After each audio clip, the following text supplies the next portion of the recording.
Hello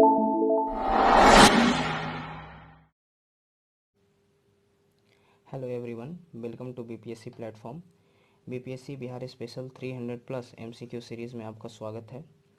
इस video में हम लोग बिहार इलेक्शन 2020 को डिस्कस करेंगे, क्योंकि इसी साल इलेक्शन हुआ है और इसी साल बीपीएससी पीटी एग्ज़ाम भी है।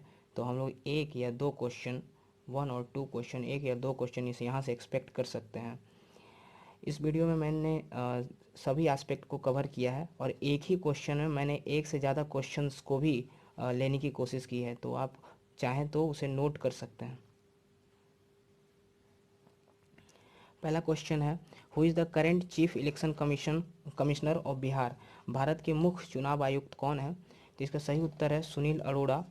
और आपको पता होगा कि चुनाव आयोग में एक मुख्य चुनाव आयुक्त होता है और दो चुनाव आयुक्त होते हैं, मतलब दो इलेक्शन कमिश्नर्स होते हैं, दो ईसीज होते हैं, एक सीईसी होते हैं, चीफ इलेक्शन कमिश्नर, दो ईसीज होते हैं। तो दो ईसीज कौन से हैं, कौन कौन है? तो पहला नाम है राजीव कुमार और दूसरा नाम है सुशील चंद्रा।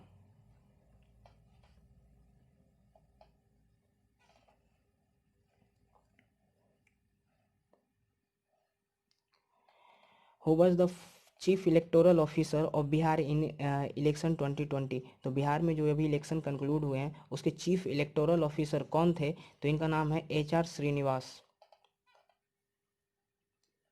इन how many phases Bihar elections got concluded. तो बिहार इलेक्शन अभी जो हुए हैं वो कितने फेजेज में हुए हैं? तो इसका सही उत्तर होगा 3 फेजेज में। तीनों फेजेज कब कब हुए थे मैं ये बता देता हूँ। पहला फेज जो है 28 अक्टूबर को हुआ था, दूसरा फेज 3 नवंबर को हुआ था और तीसरा फेज 7 नवंबर को हुआ था। How many seats went into poll in first phase of Bihar election. तो पहले फेज में कितने सीटों पर इलेक्शन किए गए थे? तो इसका सही उत्तर होगा 71 सीट्स पर पहले फेज में इलेक्शन किए गए थे। और पहला फेज कब हुआ था? तो पहला फेज 28 अक्टूबर को हुआ था। How many seats went into poll in second phase. Second phase में कितने सीट्स पर वोटिंग हुई थी? तो 94 सीट्स पर हुई थी। और सेकेंड फेज कब हुआ था? सेकेंड फेज हुआ था 3 नवंबर को। How many seats went into poll in third phase of Bihar election. तो तीसरे फेज में कितने सीटों पर वोटिंग हुई थी? तो 78 सीटों पर हुई थी। और तीसरा फेज जो है वो 7 नवंबर को हुआ था। How many seats are reserve for SC in Bihar legislative assembly. पहले बिहार लेजिस्लेटिव असेंबली में टोटल 243 सीट्स हैं, जिसमें से 40 सीट्स SC के लिए रिजर्व हैं। बिहार लेजिस्लेटिव काउंसिल में टोटल 75 सीट्स हैं।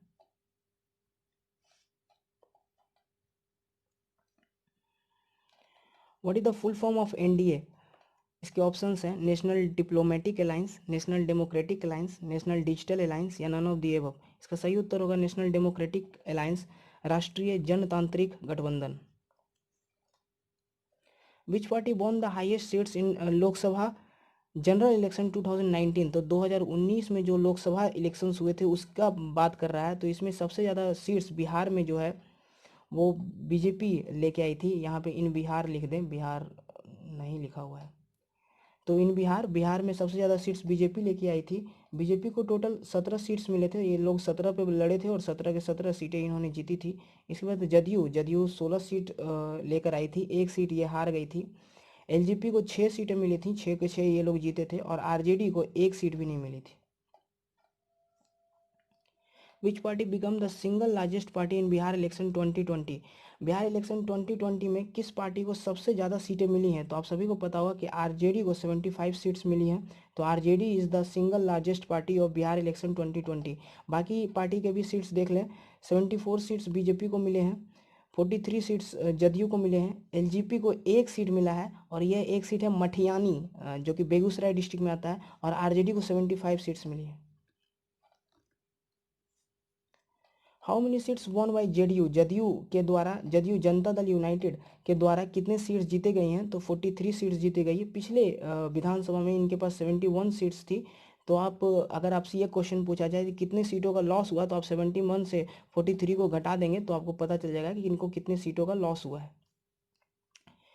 Who is the national president of AIMIM? AIMIM Bihar में क्यों न्यूज में है? क्योंकि इन्होंने 5 सीटें जीती हैं इस बार बिहार असेंबली इलेक्शन में, इसीलिए इससे रिलेटेड क्वेश्चन आ सकता है। AIMIM के राष्ट्रीय अध्यक्ष जो है उनका नाम है Asaduddin Owaisi. On which date counting of votes happened? तो किस दिन वोटों की गणना जो है, वोट की गणना हुई? तो 10 नवंबर को हुई थी। Which of the following is the correct list of NDA parties? तो एनडीए जो है नेशनल डेमोक्रेटिक अलायंस, उनमें कौन कौन पार्टी शामिल थी? तो इसका सही उत्तर होगा बीजेपी, जदयू, हम और VIP.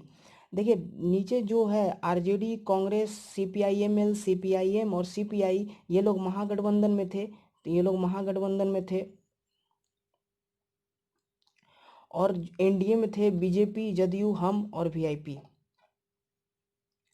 According to election commission guidelines, how many voters can vote on one booth? तो इस बार क्योंकि कोविड-19 के कारण इस बार इलेक्शन बहुत ही डिफरेंट था, तो इस बार इलेक्शन में एक गाइडलाइन जारी किया गया था, उसमें बताया गया था कि एक बूथ पर सिर्फ 1000 लोग ही वोट कर पाएंगे और एक्स्ट्रा बूथ्स बनाए जाएंगे ताकि सभी लोग वोट कर पाएँ। What is the party name of Pushpam Priya? Pushpam Priya आप जानते होंगे, पुष्पम प्रिया पूरे साल भर न्यूज में रही। इन्होंने एक एडवर्टाइजमेंट पेपर में एडवर्टाइजमेंट दिया था, खुद को चीफ मिनिस्टर का कैंडिडेट बताया था इन्होंने, और इसके बाद ये पूरे बिहार में सोशल मीडिया में वायरल हो गई थी, फेमस हो गई थी। और इन्होंने अपनी पार्टी भी बनाई। उनकी पार्टी का नाम क्या है? Labour party, Plurals, democratic party या नन ऑफ दी अबव? इसका सही उत्तर है प्लूरल्स। इनकी पार्टी का नाम प्लूरल्स है। पुष्पम प्रिया 2 सीटों पर चुनाव लड़ी। दोनों सीटों के नाम है बांकीपुर जो कि पटना में है, और बिस्फी जो कि आपको मिलेगा मधुबनी में। इन दोनों सीट्स पर इन्होंने चुनाव लड़ा और दोनों में इनकी जमानत जब्त हो गई। What is the voting percentage of Bihar election 2020? ये क्वेश्चन इंपॉर्टेंट है। ये इस क्वेश्चन से ये क्वेश्चन पूछा जाता था। इसका सही उत्तर है 57.05%। तो 55.05% लोगों ने, रजिस्टर्ड वोटर में से 55.75% लोगों ने बूथ पर जाकर वोट किया। What is the full form of VIP? VIP का फुल फॉर्म, वीआईपी एक पार्टी है और वीआईपी के जो प्रेसिडेंट है उनका नाम है मुकेश सहनी।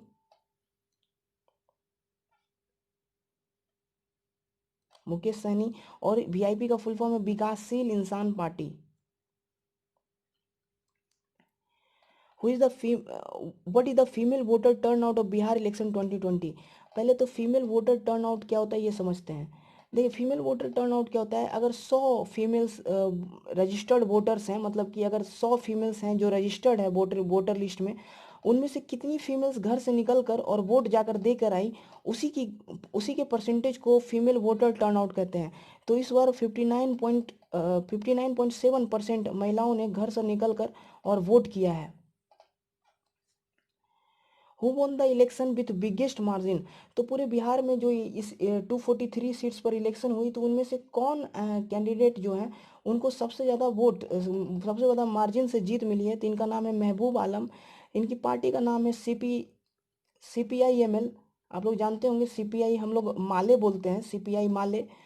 और इनका जो विधानसभा सीट है उसका नाम है बलरामपुर, कटिहार डिस्ट्रिक्ट में है।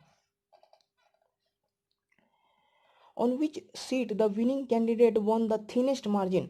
मतलब सबसे कम वोट से जीत कौन से सीट पर मिली है? तो हिल्सा की सीट पर मिली है। हिल्सा आपको नालंदा डिस्ट्रिक्ट में मिलेगा।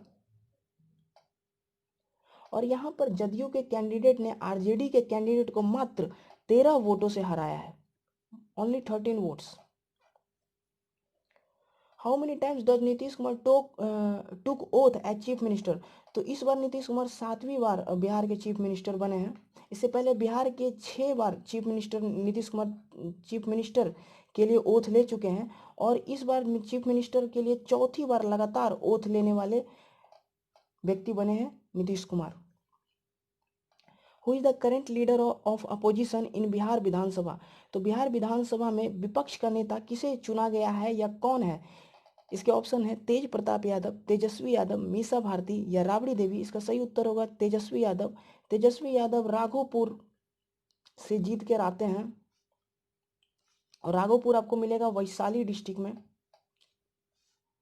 तेज प्रताप यादव के बारे में भी जान लेते हैं। पिछले बार इन्होंने चुनाव महुआ से लड़ा था और वहां से जीते थे, लेकिन इस बार इन्होंने अपनी सीट बदली और ये चले गए हसनपुर। हसनपुर आपको समस्तीपुर डिस्ट्रिक्ट में मिलेगा और इन्होंने जदयू के कैंडिडेट को हरा दिया वहां जाकर। तो अभी ये हसनपुर के एमएलए हैं, जबकि तेजस्वी राघोपुर के एमएलए हैं।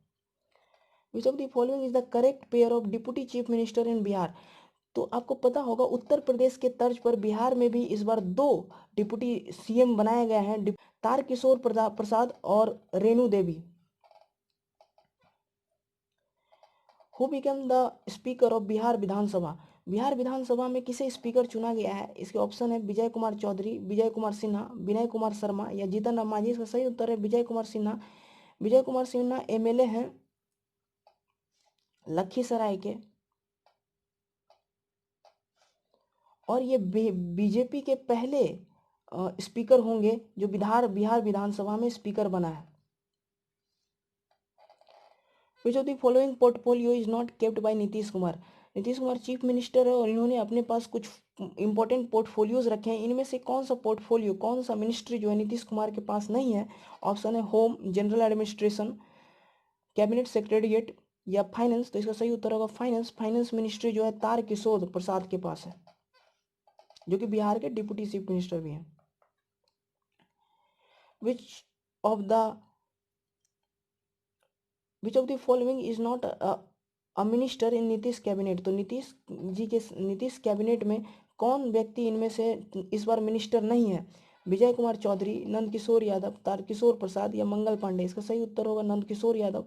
नंदकिशोर यादव के बारे में आप जानते होंगे, ये पथ निर्माण मंत्री हुआ करते थे। इस बार भी ये चुनाव जीते हैं पटना सिटी से, लेकिन इस बार इन्हें मिनिस्टर नहीं बनाया गया है। Choose the miss match one. अब इसमें बताना है, इसमें नेता का नाम दिया गया है, मिनिस्टर्स के नाम दिए गए हैं और उनके पोर्टफोलियोज दिए गए हैं। आपको बताना है इसमें से कौन गलत है। मंगल पांडे हेल्थ मिनिस्ट्री बिल्कुल सही है। विजय कुमार चौधरी रूरल वर्क्स बिल्कुल सही है। विजेंद्र प्रसाद यादव पावर सही है। मुकेश सहनी को फॉरेस्ट्री और इन्वायरमेंट नहीं दिया गया है। मुकेश सहनी को फिशरीज एंड एनिमल हस्बेंड्रीज दिया गया है। Which of the following district have the highest number of legislative assembly seats. तो कहता है इनमें से किस जिले में सबसे ज़्यादा विधानसभा की सीटें हैं? तो इसका सही उत्तर होगा पटना। पटना में आपको 14 सीट्स मिलेंगी। बाकी जिलों के बारे में भी थोड़ा जान लेते हैं। वेस्ट चंपारण में आपको 9 सीट्स मिलेगी, नालंदा में 7 और समस्तीपुर में 10। Who is the only independent candidate who won election. तो इस बार बिहार विधानसभा में एकमात्र कैंडिडेट हैं जो इंडिपेंडेंट चुनाव जीत कर आए हैं। उनका नाम है सुमित कुमार सिंह, माफ़ कीजिएगा, सुमित कुमार सिंह नाम है, और ये चकाई विधानसभा से जीत कर आए हैं। चकाई आपको जमुई डिस्ट्रिक्ट में मिलेगा। दोस्तों आप मुझे कमेंट सेक्शन में बताएं आपको ये वीडियो कैसा लगा। Thank you for watching.